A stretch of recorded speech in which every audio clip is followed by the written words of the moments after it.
সিরিয়ায় সহিংসতার ঘটনায় জড়িতদের খুঁজে বের করার অঙ্গীকার করেছেন অন্তর্বর্তী প্রেসিডেন্ট আহমেদ আল শারা।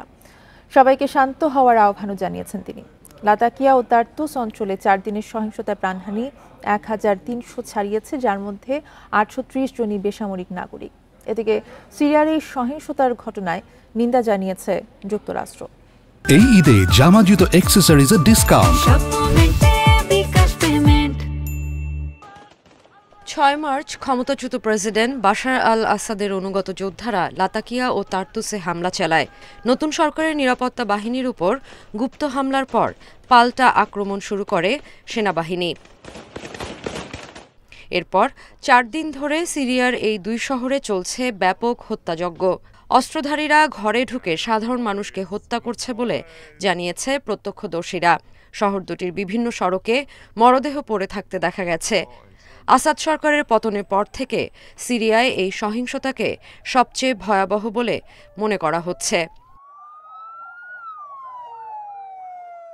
পর্যবেক্ষক সংস্থা Syrian observatory for human rights জানিয়েছে 4 দিনে দেশটিতে প্রায় 1,500 মানুষ মারা গেছে।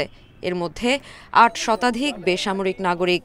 মৃতের সংখ্যা আরও বাড়তে পারে বলে আশঙ্কা করছে সংস্থাটি। পরিস্থিতি নিয়ন্ত্রণে আনতে সংঘাতপ্রবণ এলাকায় সরকারি বাহিনীর কয়েক হাজার সদস্য পাঠানো হয়েছে। বাশারপন্থীদের দমনে হেলিকপ্টার, ড্রোন ও কামান ব্যবহার করা হচ্ছে। চলমান পরিস্থিতির মধ্যেই রোববার দামেস্কে একটি মসজিদে দেয়া বক্তব্যে সবাইকে শান্ত থাকার আহ্বান জানিয়েছেন অন্তর্বর্তী সরকারের প্রধান আহমেদ আল শারা। সাধারণ মানুষকে যারা নিশানা করছে তাদের বিচারের আওতায় আনা হবে বলে হুঁশিয়ারি দেন তিনি।